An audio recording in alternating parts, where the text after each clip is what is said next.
Hello, good afternoon. Cake sheds. Right. I've been meaning to do a project about cake sheds for ages because they are becoming so popular. I've been expecting a clampdown for a while, and then I've been away this weekend and now my hand's been forced. I've got to do this content now. So I've barely been on socials while I've been in Yorkshire Dales, but every time I've opened Facebook, I've seen numerous panicked posts about the street trading licence notice being issued like to some cake shedders. Hang on a second, I'm just faffing with my computer. Right. Apologies to the Bassett Law Baker whose screenshot did the rounds because their name was cropped out and I've not actually been able to find out who you are. I'm gutted for you that you're kind of the first that's been dealt with as far as, you know, as has been publicly shared. It perked my ears up because I'm in Doncaster, which is right next door to Bassett Law. So, I mean, I've bought stuff this weekend from a cake shed. I love cake sheds. I've been to Gargrave with them. We found an honesty box at Grassington and bought some flapjacks. As a foodie, I think they're just a wonderful, exciting thing. You know, they bring a bit of joy. We get excited when we spot one. But I've seen photos, I've heard stories of, you know, huge, brightly coloured garden-sized sheds infringing on public pathways, blocking neighbours' sunshine, CCTV pointing at your neighbours' houses, you know, advertising boards being blown into the road by strong winds, no labelling, no pest control, stuff left in there all weekend in hot weather, nibble marks and ants, right? This is why we should be regulated. I'm worried that some of you're investing all your time and energy and money without researching all of this first and checking what you need to do. Talk to your own council, right? Your own council, because they're all different. Talk to them about the food safety side of it, about whether you need planning permission, and about consent to sell outside your house, whether you need one of these street trading licenses. Just being registered as a food business isn't enough. Unfortunately, I think a lot of people do seem to think that, but there is a lot more to consider. A lot of councils may not need anything more from you other than the fact that you are a food business and, you know, you're documenting how you're controlling your food safety. But some councils do appear to now be clamping down. Because it weren't just Bassett Law, there were another one that were mentioned as well. But you know what the cake groups are like, it's all gossip and I heard this about that and I got told that. It's all Chinese whispers. So I've tried to knuckle down this morning and do some actual proper research from, you know, government websites and council websites. So yeah, I've had a look at the Bassett Law situation and I've had a look at my own local Doncaster Council website, and they're both different. So the biggest point I want to make here is you've got to contact your own council. First of all, what is a street trading licence? Street trading licence is not a new thing, right? They've always been around. If you've got your shed, your cake shed, your honesty box on public land, you really shouldn't have put it there anyway without checking with the council first, because they own that bit of land. If you have a street trading licence, that means you can sell your goods on the street. That basically means on council owned land. There'll always be certain rules attached to it, even if you're licensed, you know, regarding your products, health and safety, time of day you can trade, creating obstructions, things like that. The street in some councils may apparently extend to your front drive or your garden. I've seen two different numbers about cake sheds needing to be either 2 metres or 7 metres from like the pathway in front of your house from the road. You know, land that the public can easily access without restriction or without having to pay someone to access that land. Apparently is public land, I don't know. It's all quite complicated and it will differ between councils. This is why you need to speak to your own council. I've contacted Doncaster Council. I've emailed them this morning for some clarification about it all. I await their response. Obviously it's bank holiday today.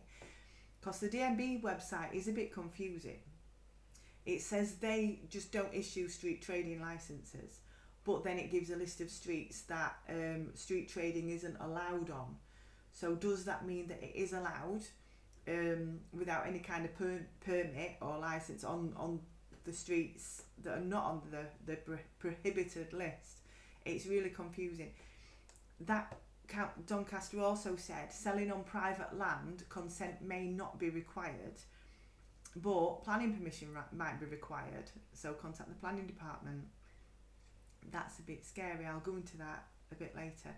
But I know I've got a lot of Doncaster bakers on here, so as soon as I get a response, I will let you know. I'll basically screenshot what they sent to me.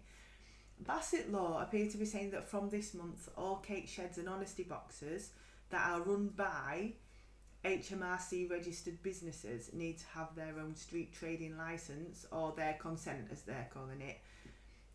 I was wondering about, little O'Dears selling the homegrown veg at end of the garden gates. It says that, such as chicken owners selling their surplus eggs at less than £1,000 a year turnover, not profit, turnover, they don't need it as long as their little boxes within their property boundaries. When I looked into that document that Bassett Law have released, it's all about kind of road and pavement safety and access, traffic obstructions, trip hazards, about the impact on the character of the surroundings. Like, as an example, I saw a spud van at Harrogate this weekend, all decorated in like spray painted graffiti style. It looked great, but for example, if you live on a posh street, your neighbours are not gonna like that much. It's all about being aware that you're in a residential area and being very respectful of that. So as part of the application for a licence, Bassett Law Council say they might consult your food safety team, highways. If you're trading after dark, bear in mind in winter it's dark by about 4 or 5 p.m, the police could be consulted about that. Planning department, your neighbours, and any other already licensed street traders or shops that are nearby. So it all seems to be about just respecting who and what is around you. But yeah, we've got conflicting, confusing rules from two councils that are right next to each other. So ask your own council. If you do need a street trading licence or a permit or a consent, whatever they're calling it, if you don't get it, you could be fined up to £1,000, and that is a national fine amount. Right, so do you need planning permission? Let's go into this, because this is the bit that concerned me a bit. So this is why I've emailed and asked for clarification. It's like an online questionnaire type thing to ask whether I would need planning permission, with the idea of if I was to set one up on my property, which I've no interest in doing, but you had to put your address in to work it out.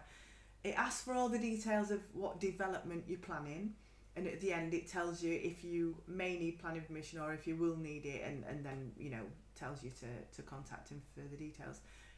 Frustratingly though, the multiple choice answers, the closest I could get to a cake shed was like change of use to business use of either a garden or a porch or an outbuilding. They call sheds outbuildings. I don't know how big they consider that to be. This is the thing. So they're obviously picturing walking sheds in planning terms, not little cake cupboards like we have. So I would need to phone or email if I wanted to do that myself. But in filling out this questionnaire, this planning inquiry thing, it kind of confirmed my thoughts regarding what helps them to decide what is permitted or considered, and I think they're very similar issues with regards to street trading or to planning permission. So the questions that they asked were about change of use, meaning like residential garden use to business use, of it garden or shed or porch. If adding a new outbuilding, it asked about its size. It asked about whether it was in front of the actual house, how far it was from the path or the road outside, how much of your garden will then be covered by sheds and outbuildings, including extensions to your house, whether it was a permanent structure, about visitors, where your visitors will park, whether it's going to be noticeable to your neighbours in terms of its appearance, placement, visitors, noise, the times it's going to be open to visitors. If are you going to get a queue or a gathering in the street? CCTV, is that going to point at your neighbours' houses? And it asked about if you're in a kind of a protected area, like listed buildings or an area of ecological interest. It asked if you're going to have a display window and some signage. So this gives us some ideas about what we need to consider. What I think, if we minimise all of this effect, then we're more likely to either be allowed to do it anyway, not need planning permission, or hopefully be licensed. But we shall see. It's very early days. This is the trouble. So and every council's going to have a different opinion. It's going to be a bit of a wobbler trying to work it all out for everyone. I mean, in terms of food safety, which I feel like I should cover when we're talking about cake sheds, I do feel like it should go without saying, if you've got a cake shed, you should be following everything that your food safety training and your inspection taught you and advised you. I'm going to assume if you've got one, you're registered as a food premises, because if you're not, you're a bit of a nutter, because there's no way you can keep a cake shed a secret from your council. Tamper-proof sealed packaging and CCTV that is, like a Ring doorbell, so that it'll let you know when someone's there, so you can watch and make sure that no one's having a bite or something and putting it back. This will all help with your food safety side of things. You know that you need your full pre-packed labelling, pest control, temperature control. Don't believe in everything in there for the full weekend when weather's red hot. Keep it clean. Come on, keep it clean. If you're gonna sell cheesecakes and that, you need a fridge in there. So I don't feel like I should really have needed to have that conversation with you by now. But yeah, follow your food safety. Insurance. I haven't come across anyone who said they've been insured for an honesty box style business. It's too much of a risk for business for insurers to cover you. Please do tell me if you've managed to get it. Obviously taking steps like CCTV and making sure people know they're being recorded would help, but I haven't come across anyone that's actually said, yes, my cake shed is insured. Freestanding outside the house. So it is really important to make sure that people know they're being recorded on CCTV, and that you accept that there's going to be risk involved. At some point somebody's probably going to steal something or not give you the money, that the full amount that they owe you. So insurance is a difficult one. Right, how are you going to help yourself then? Right, from what I can gather, from what I've looked into today, it's all about respecting where you are. So if you're going to paint a full-size garden shed bright orange, have it on path outside your house, blocking path or on a corner so cars can't see her out bend. If you're blocking all your neighbours' sunlight from the front room, or your customers are parking across the drive, trampling their daffodils, knocking out wrong doors, that's going to piss people off. My suggestions to minimise any issues would be, keep it small, keep it neutral to its surroundings. I know we all like to paint in bright colours so they're noticeable, but are your neighbours likely to complain about that? You could paint your front door pink so people can find you. Look for the house with the front door and it's at end of path. Things like that. Keep it close to your house, preferably down the side or to the back if possible, or have it portable so we can bring it in when it's empty. Only open it at socially acceptable times. Make sure your customers are respectful to your neighbours. That's the big thing, because if councils get complaints about you, that's how they're going to keep on clamping down on us all. Keep your neighbours sweet. Just give them a bit of cake, and do listen to any concerns that they might have.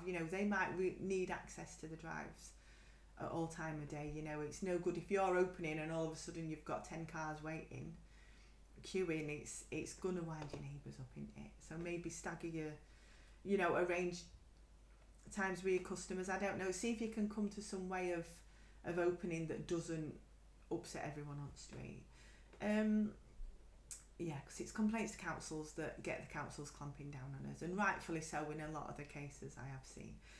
But if you haven't been contacted or issued a notice, you've got time to sort this out. Your council might not even change their regulations. So don't panic. I don't want anyone to panic and suddenly close the cake shed when actually they could be absolutely fine continuing as they are. And £1,000 a year, it sounds like such a lot of money, and it is, especially if you've got to come up with it at once. But realistically, it's 20 quid a week.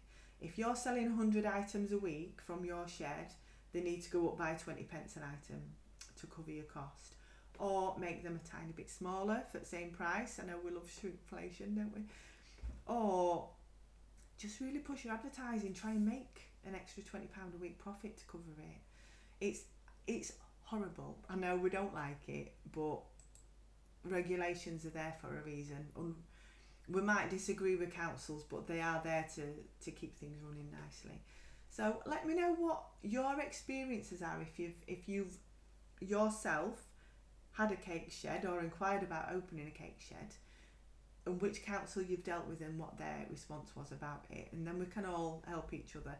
I think this is going to be the start of something that will probably roll out, but it's going to be such as running businesses from home. Each council will have their own opinions and their own ideas, and we've just got to go along with whatever our local council tells us to do, unfortunately.